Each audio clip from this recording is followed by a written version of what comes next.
Welcome back, everyone. You're listening to Folks and Friends, a podcast by Folks Finance. Here, we invite the brightest builders, creators, and thought leaders to talk blockchain, tech, finance, and everything in between. I'm your host, Ibu. Let's learn something together.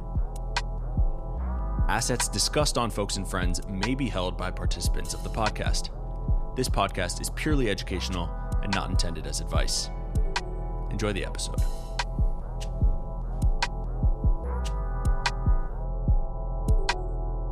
Hello, everybody.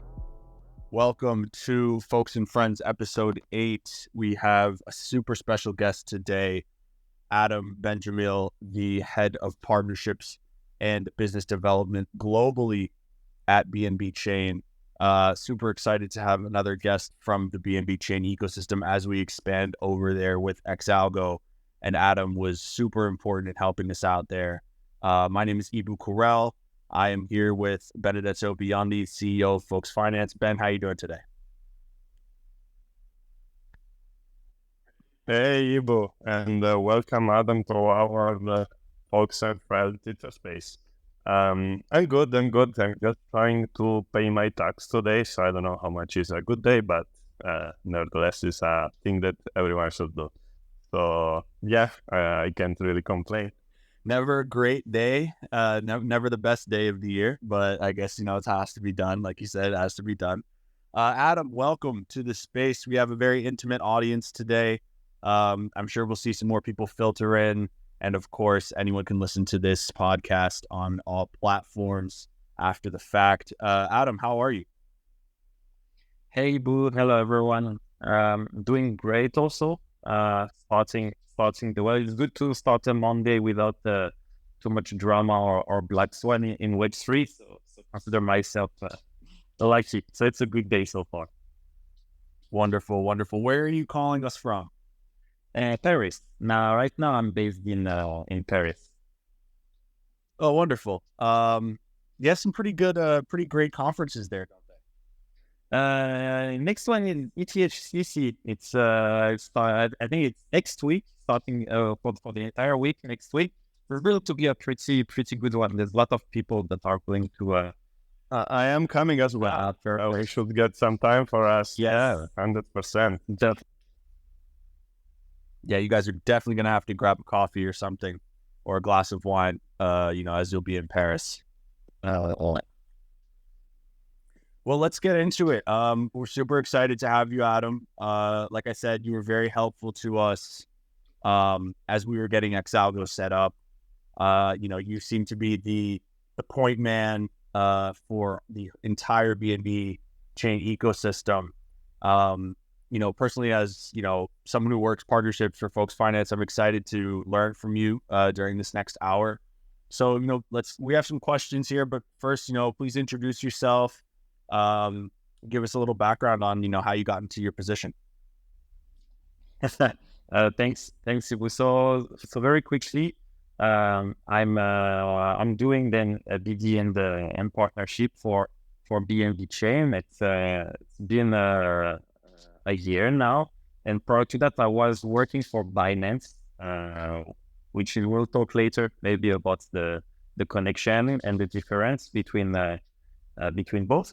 But and prior to that, I was working in the hardware wallet industry, how to secure your crypto assets. That was the first job I landed in Web3.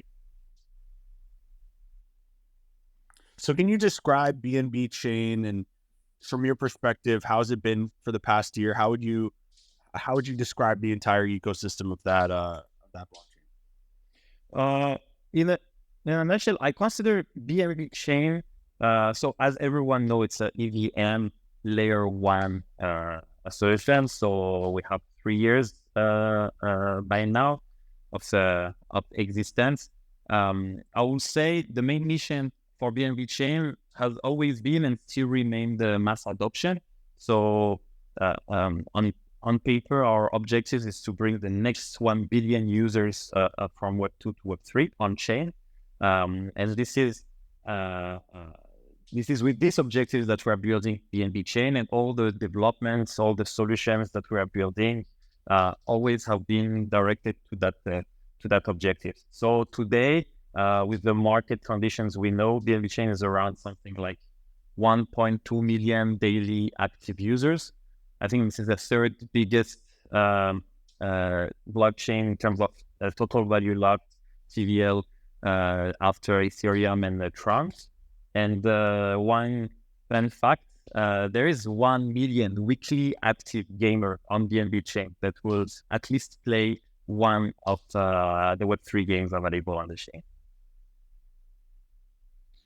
So it seems like gaming is a big selling point for BNB Chain. I think it will be by the time, hopefully, when markets will recover, I think it will be the next big driver for mass adoption. The next wave of Web2 people coming to Web3, I do think they will come from Web3 gaming. Yeah. So we're gearing up for that and putting a lot of effort, among other things. It's not like, I'll not say gaming is the sole focus on BNB Chain, but it's definitely one of the big ones. I always had a thought that I have a lot of friends that they play FIFA Ultimate Team, and if those trading and purchase of they have this weekly. I don't even remember what the card, but the they pack. can.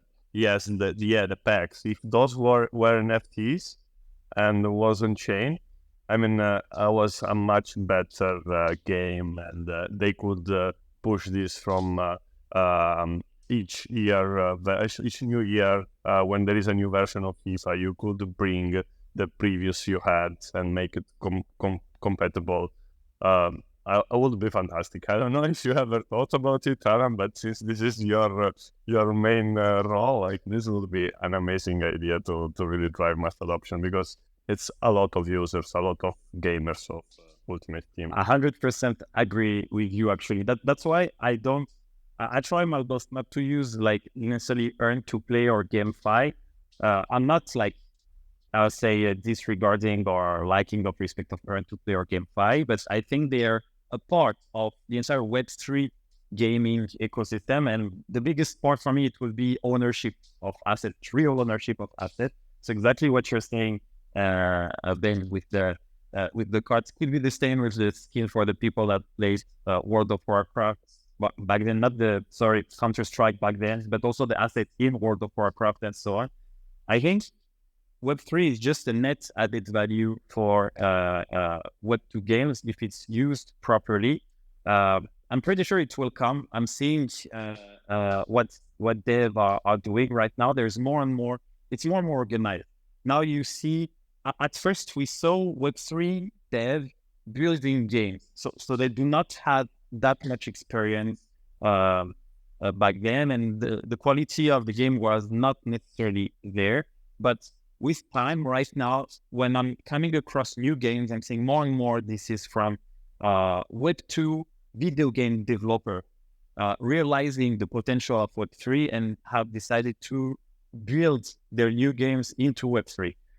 So I do expect that by the second part of this year, we'll start to see really, really high quality games and probably AAA studio starting to come over. What do you think makes BNB Chain a good chain for gaming?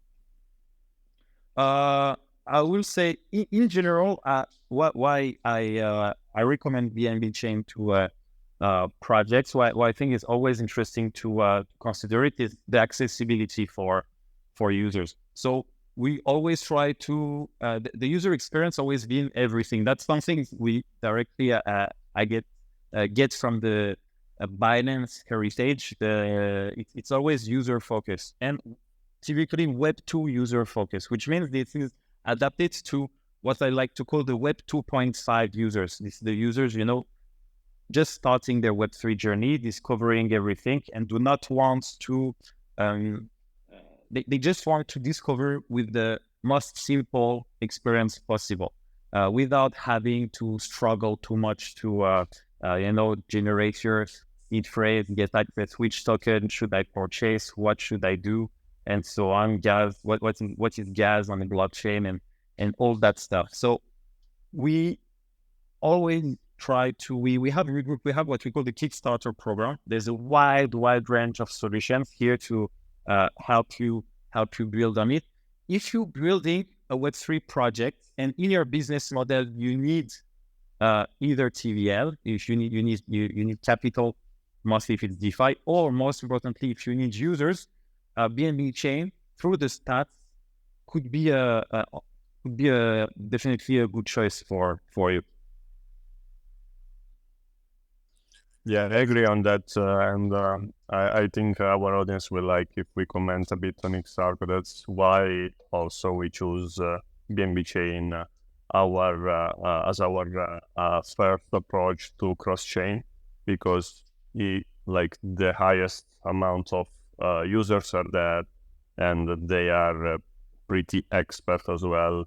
I mean, when we saw that the numbers of some pancakes when seeking for the collaboration was like, this is perfect place to start for a cross-chain adoption of xALGO. So I completely agree with Adam.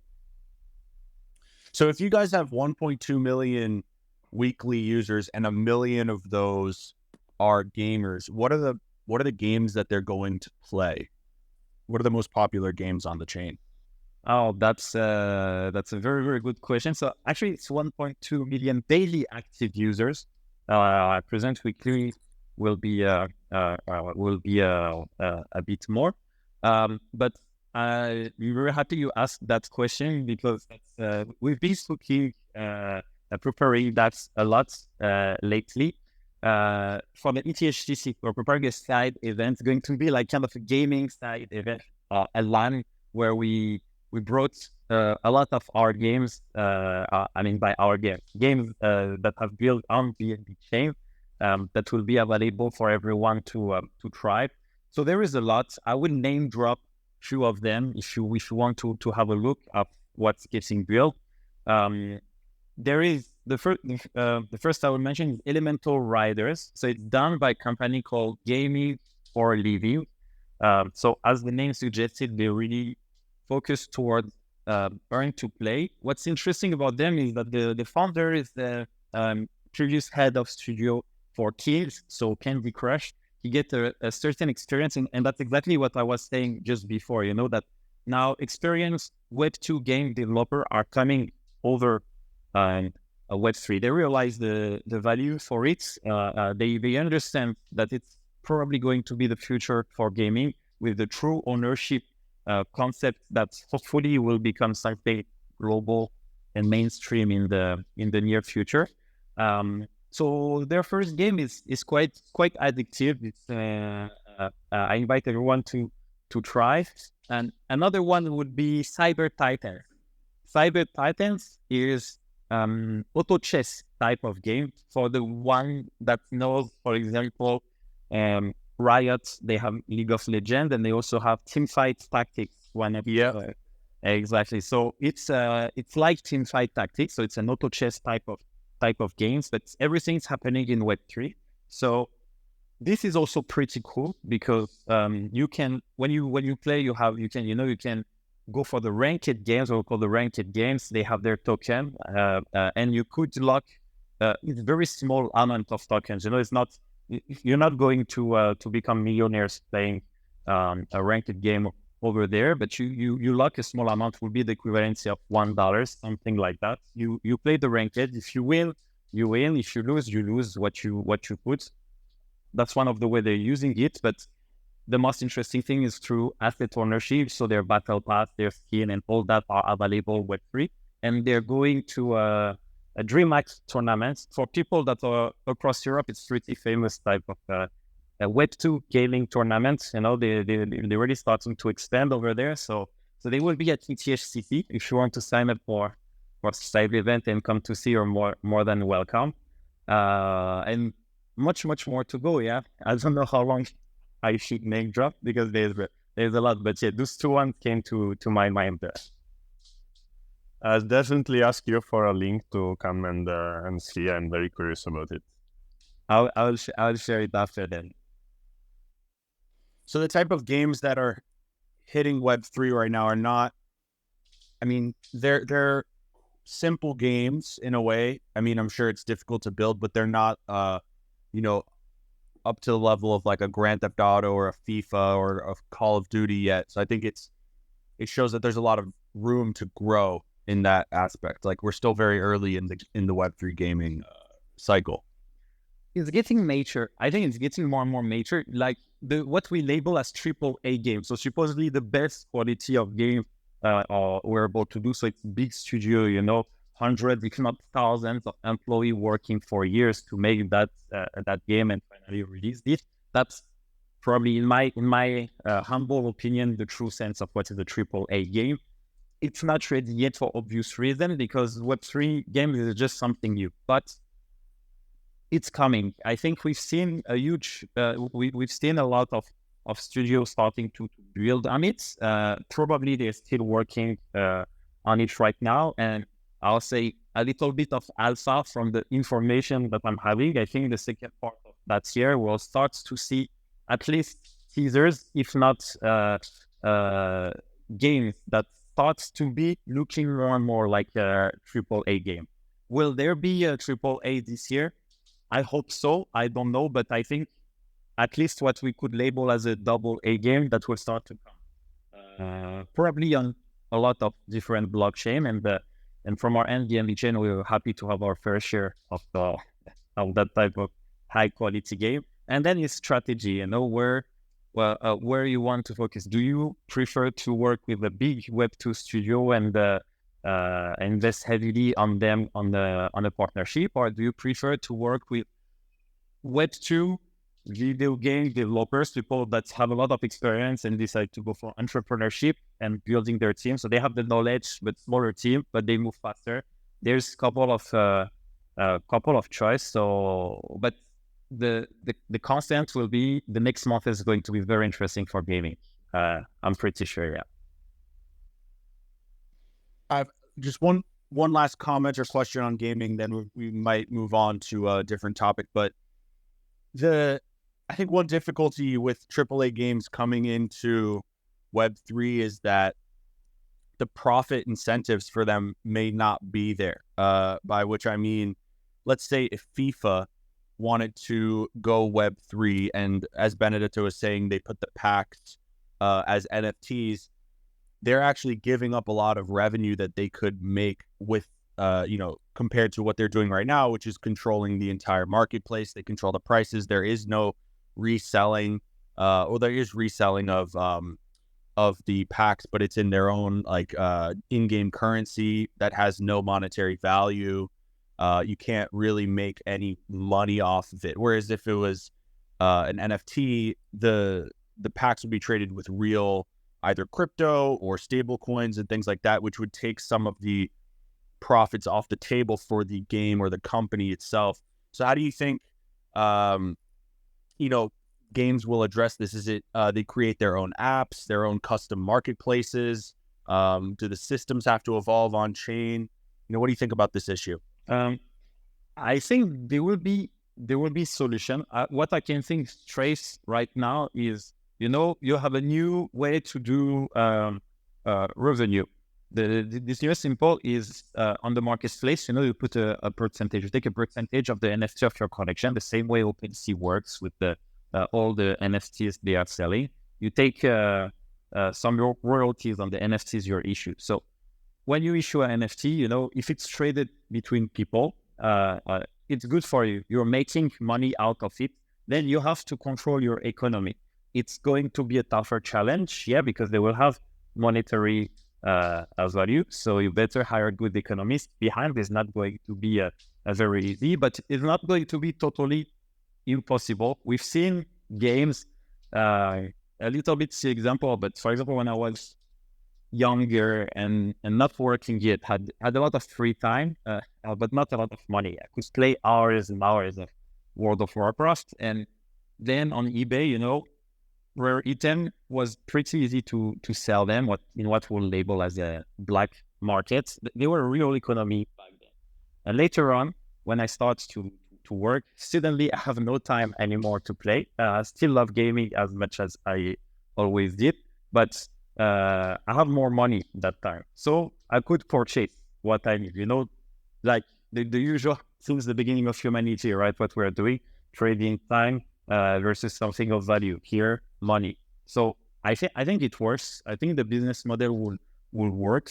And I'm not even speaking about how easy in the future it will be to raise the funds. Now, the game, we see them, in alpha. Everyone, if you go to Steam or Web2 platform like that, you will see that a lot of super cool games, they just come out in alpha. So purchasing them $60 or euros or more with the hope to have a good game in the future to support that game so they can fund themselves.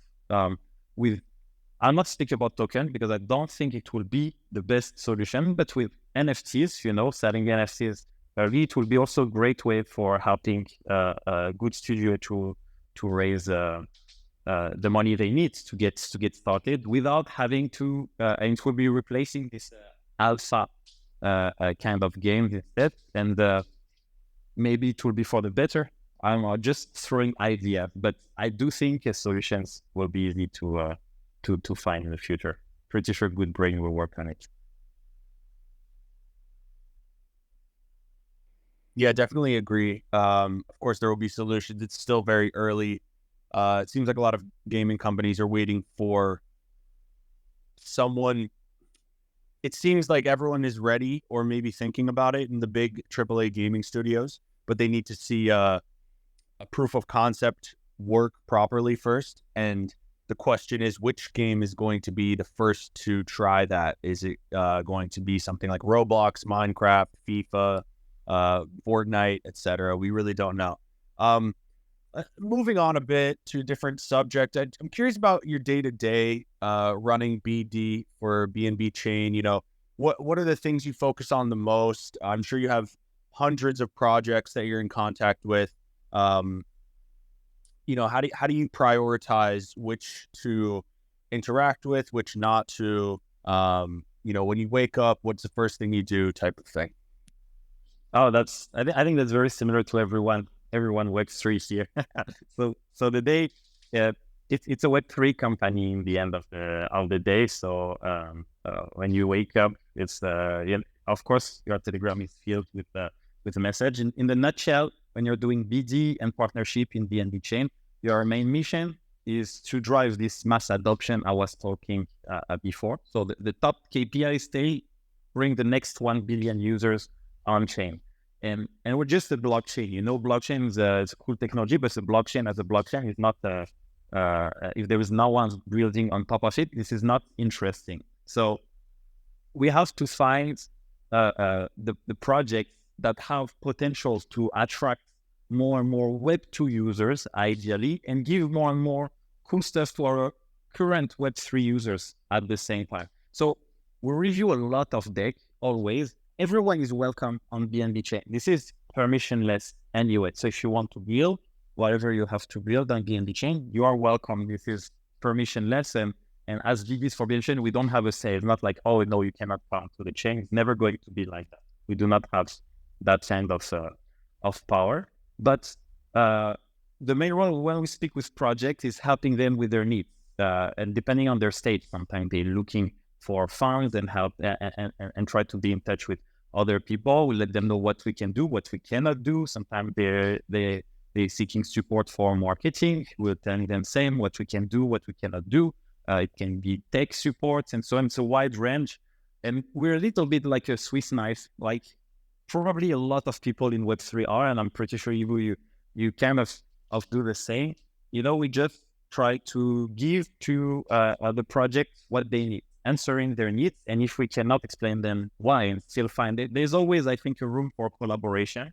One of the very healthy things I like with being BD for a blockchain in general is that you got to work very closely with the projects you work with, because you're kind of in the same boat. You want them to be successful because by being successful, your blockchain will be more and more successful. If they drive adoption, if they start to have tons of users, especially coming from Web2, this is a win for everyone.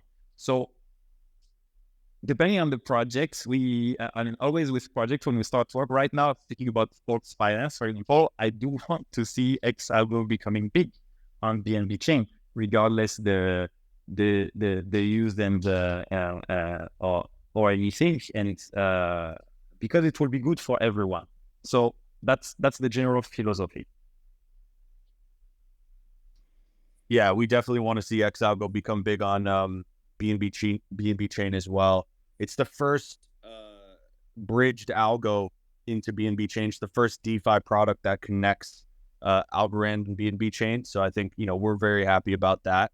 And as the quarters go by, we're just going to be, hopefully working with you to expand its use case, expand its adoption. It's definitely super exciting. What's the culture like at working in BNB Chain? How would you describe the company's culture or the blockchain's culture internally for the employees? Here, I will say this is, once again, because it's initially created by Binance, it had a lot of similar culture, I think, from working in Binance and working for BNB Chain. There is a lot of similarities as a whole, because the culture always been like very be user-centric. It's everything about users, and this is what matters first. So that's always been the cases and how we address all the issue. Whenever there is something's happening, news, I was joking just later that it was a good Monday because there's no black swan in blockchain this Monday so far. But when so far touching good. But I think we have to face the truth. They will have, used to joke internally and with other, I'll say blockchain colleagues, when we speak together, is that it's not so much a matter of if, it's a matter of when something bad will happen, and just have to get ready for it. We all know that emerging technology, the adoption of emerging technology is a bumpy ride. So bad things will eventually happen at some point. How ready you are when it will happen, I think this is something that matter a lot. And how protected are the users? For us, it's also something that matter a lot. So we were, for example, using the news over the past few days and monitoring closely what was happening with multi-chain, and we're helping as best as we can over there. When the Paxos situation happened with BUSD, we have to react quickly. Last year, when there were a hack on the Binance chain, the BP2 ones, we needed to make sure that no one is impacted. And in the end, I think that was the biggest takeaway out of it. Not a single users lose a single dollars. No one lose anything, not even the stacking rewards of BNB if you were having them stake. And that's the mission. Whatever happens, that's this focus we're having, the mindset. Ben, how have you considered the launch of xALGO so far?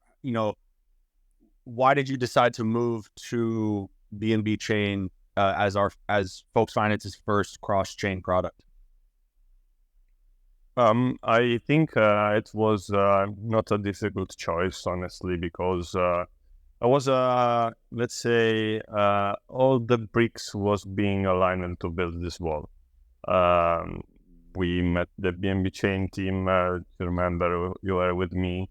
Then we kept forwarding the discussion. Then we met Adam, that he was extremely helpful, and we liked to work with you. So that was very a good input to proceed with BNB Chain.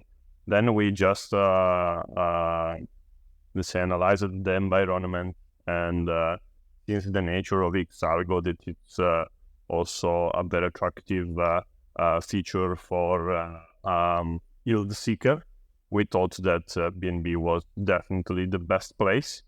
And then everything else that came along, the partnership with Pancake, we integrated the 1 inch on the swap part. It was just everything perfect, and so that is thanks to Adam. He was great in introducing us, and then we carried on the work. But everything went super smooth. Now we are looking to see the numbers that we will be able to make. But I'm very bullish on it. I think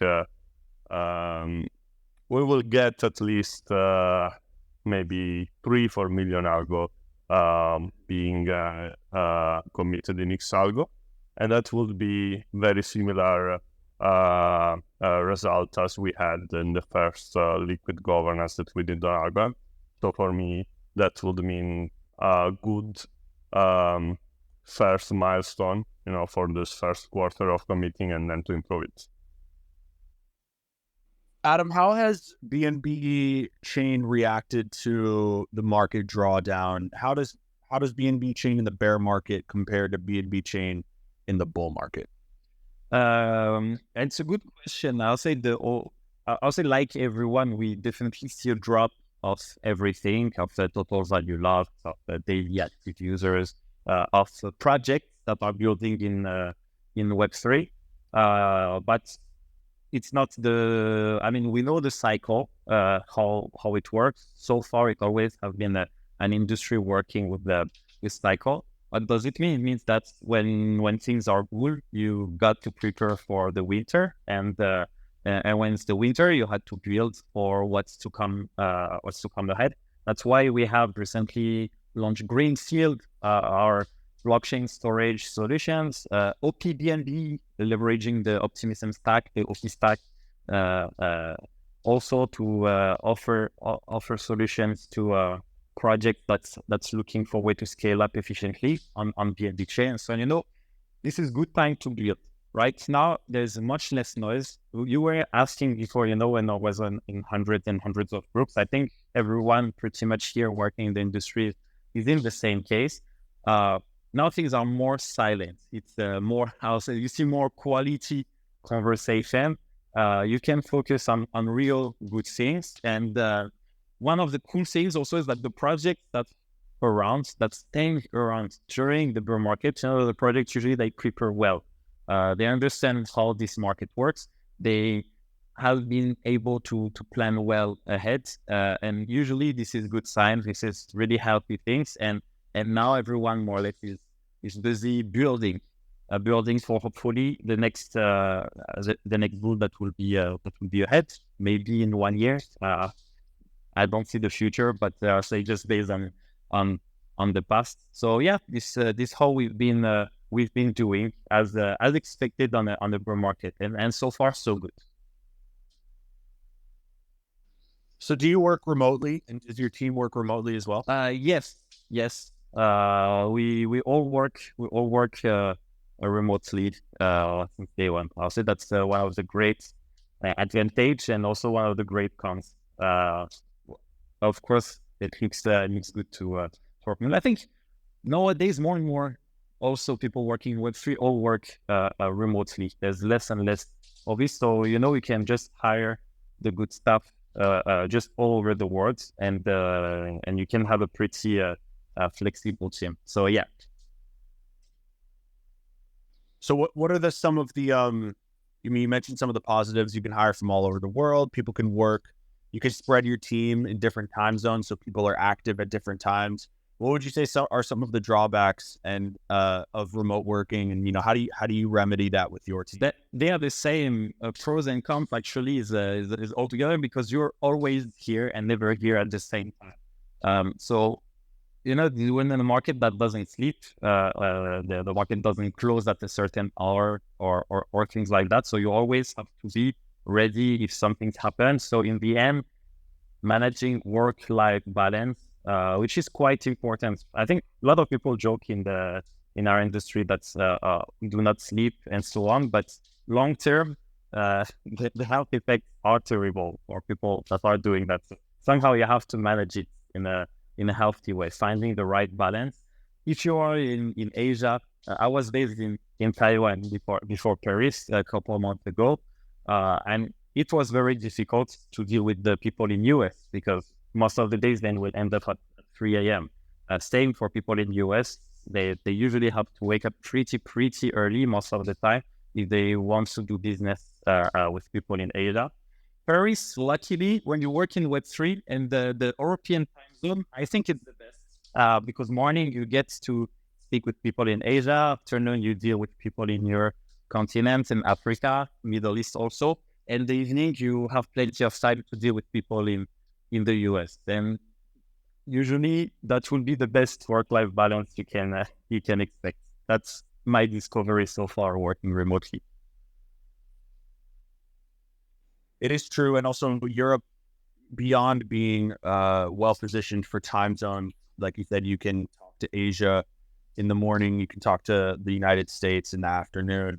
The crypto regulatory environment there is, I would say, ahead of the rest of the world. Have you noticed that makes a difference for you in your day-to-day life, or as BNB Chain expands in Europe?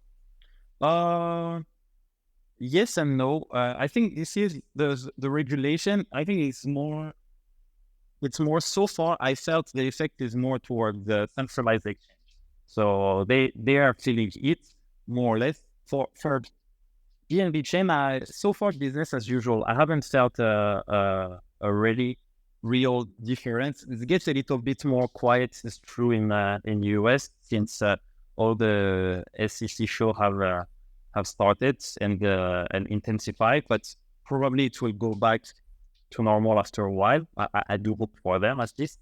But yeah, in the regulation point of view, because we're permissionless blockchain. In the specific case of BNB Chain, we really not directly impacted. For DeFi protocol, probably much more tough.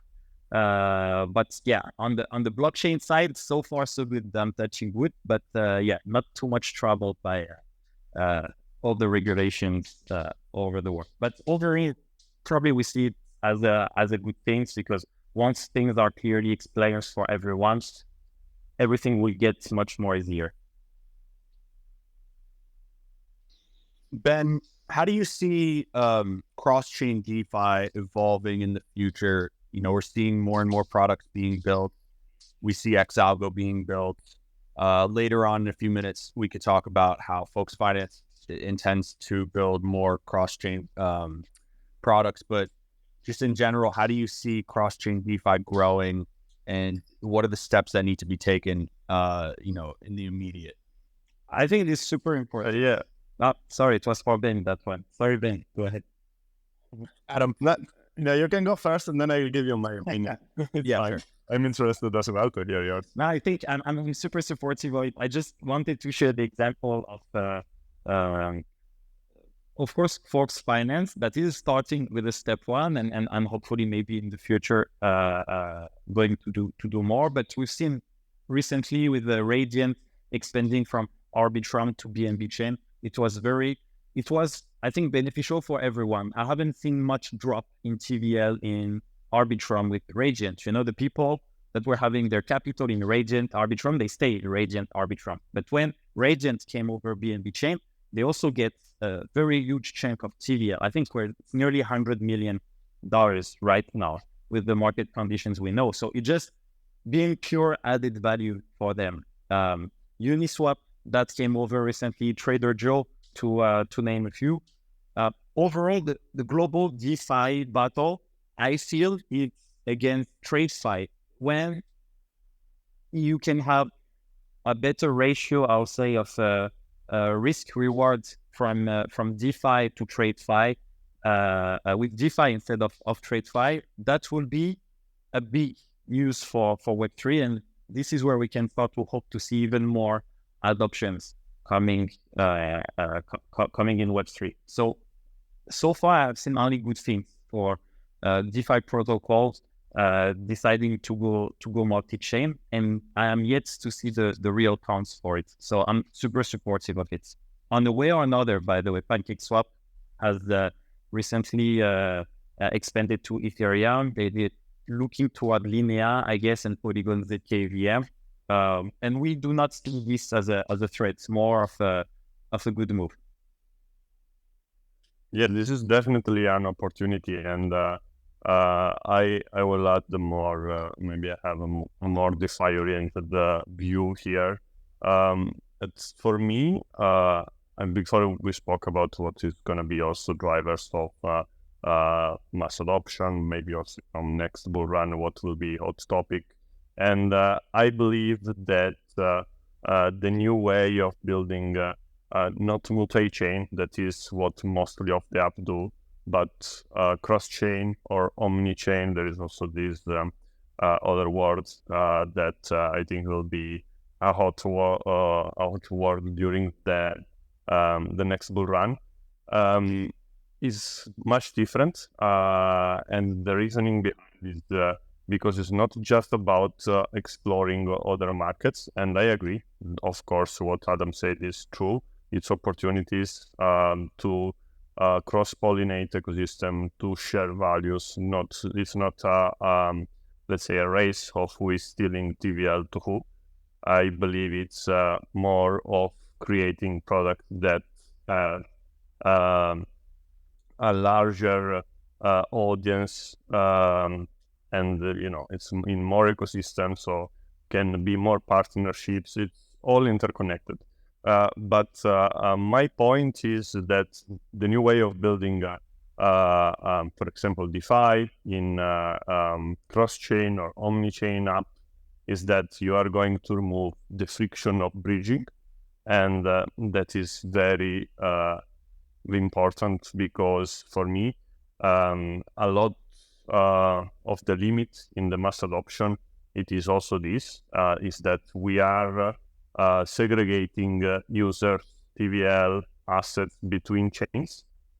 Whether if all of those would be connected, in my opinion, we would have been already in a much simpler, in a much better, in general, DeFi industry. Because not everyone is ready to think, okay, now I have my asset in this chain, I have to bridge over there, and then there is a new protocol. A lot of users like simplicity. That's why we see a much bigger adoption of centralized exchange compared to DeFi. And it's because centralized exchange are simple to use, and they offer everything in one place, and the users, the mass, let's say, the majority of the crypto users, they prefer this type of simplicity. They don't want to deal with any bridge, any change of app.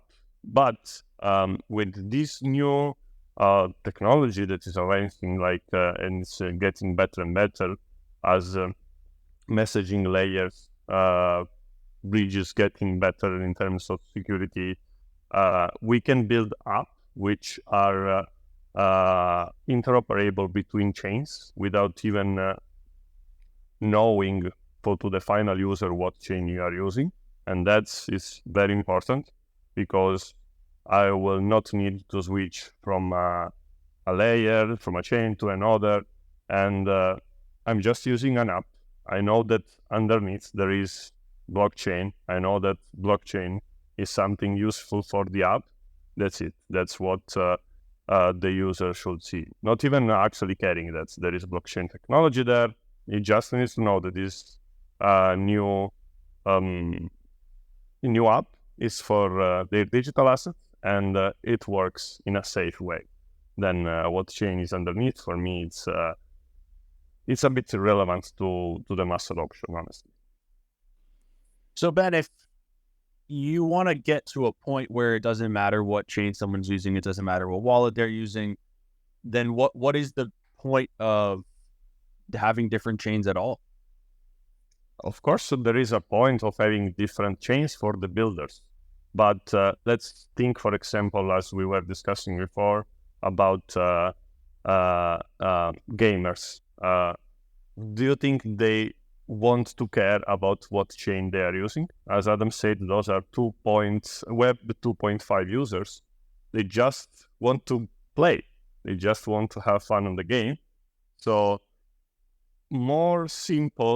simpler is the process you get them to have to use blockchain technology, and faster will be the mass adoption towards the technology itself. So the point of choosing the chain is more for the builders to build a reliable app. As soon as the app is reliable, and it's safe, the users, in my opinion, when there will be mass adoption, no need to care about the blockchain. I think that's a good point for the builders, especially because different blockchains have different parameters that support different things, either better or worse than other ones. But also, I can do one more example, right? Like when you use a social network, let's say, or any app, like, do you care on what programming language it is built, or what cloud infrastructure this app is using? No one checks it. So it's the same. Blockchain is a technology. It's to the end users, for mass adoption, it must be irrelevant.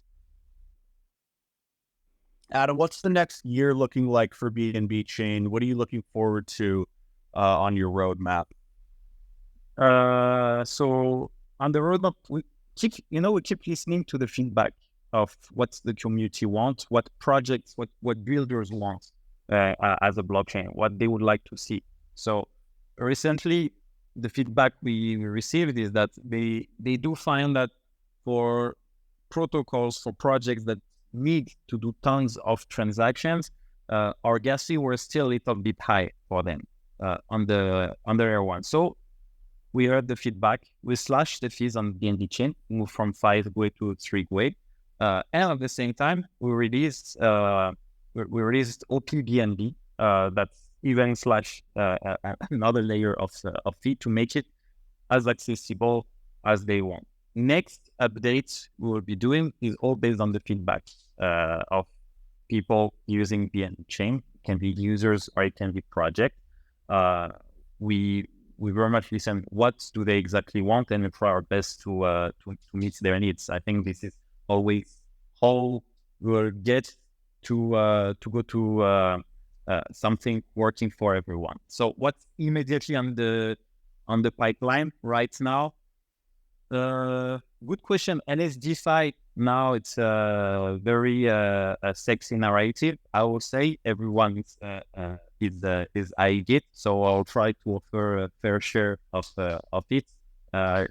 Pendle just recently came on BNB Chain, so that was one of the asks of the community. What we're offering for it.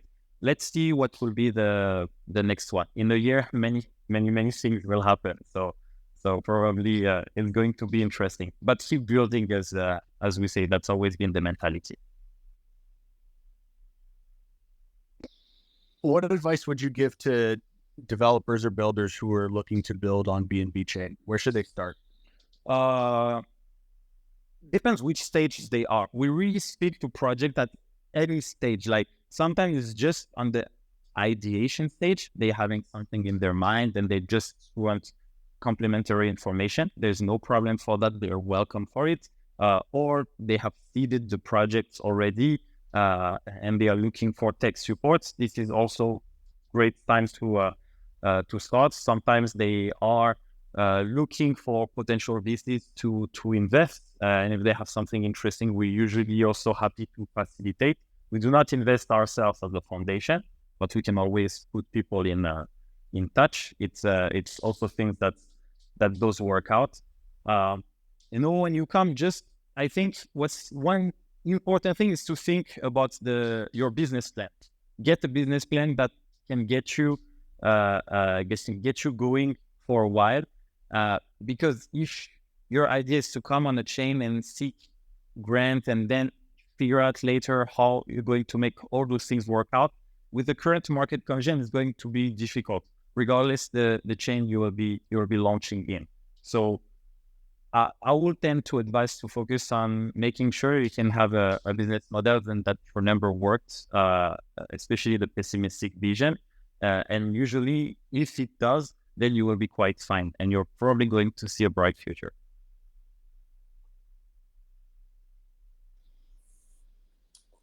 What do you think about that, Ben? Do you agree? No, I totally agree with Adam, and we had the conversation and we spoke. I remember I said, look, we are not looking for grants, we are not looking for money here, we just want to expand and we want support from the chain we are going. And he was like, that's perfect, it's very aligned with us. He liked what had in mind, and we went fully into it. And in a few months, we have built xALGO. So me and Adam are strongly aligned on that. And in general, of Fox Finance, we are thinking obviously on a broader cross-chain and development, not just with xALGO. So for us, again, the choice of a chain, it goes based on the analysis, not who is willing to support us more in terms of money. That obviously it's important, but for us, it's not the main point. Yeah, I mean, can you share anything about what Fox Finance is looking to do, beyond xALGO when it comes to cross-chain, or you wanna save it? No, we have to save it still. Let's wait a few months more. Okay, well, if you're listening, whether it be in the live recording or on the recording on a different platform, Spotify, YouTube, Apple Podcasts, Amazon, Google Play, this podcast will be on all platforms within a few days. We will share the link if you missed the beginning of it. We're at the end of our time. I want to thank the audience for coming and listening to us. I want to thank Adam, of course, for joining us today. Adam, is there anything else you'd like to share with the audience before we wrap up? Well, everyone is welcome to see what we're doing on the BNB Chain. If you guys coming for ETHCC and you want to catch up, please feel free to come by our side event. It will be pretty cool, and we'll definitely be there. Want to reemphasize that we're very humbled and happy to see Fox Finance launching xALGO, expanding on BNB Chain with xALGO, and looking forward, hopefully, first a successful launch, and then hopefully even more collaboration in the future. We're very happy and proud that Fox Finance has been the first protocol native to Algorand coming over also BNB Chain. Hopefully it's going to be win-win for everyone, including Algorand also. I do think that we're speaking about the multi-chain strategy, and sometimes one of the way I was thinking is that sometimes it's good for a protocol to come to a seek liquidity in another protocol that could be in another blockchain, that could be a one way of collaboration. And I do believe my vision, everyone have a vision of decentralization. Mine is that for a good decentralization, you need to have a lot of ecosystem coexisting with each other, not everyone living in a single chain, but everywhere. That's definitely how I see a healthy decentralization in the future. Apart from that, nothing else to add. If you're building something also, I want to get in touch, do not hesitate to DM me. And thanks for everyone to have attended this session. And thanks, Ibu, of course, for organizing all that. Yes, thank you. It's great to have you. You've been incredibly helpful to us, and I also look forward to working more in the future. So, everyone, thank you for listening. This has been Folks and Friends episode 8, and we will see you on the next show. Bye. Thank you very much, everyone. Thank you, Adam, for being with us. Thank you. Bye-bye.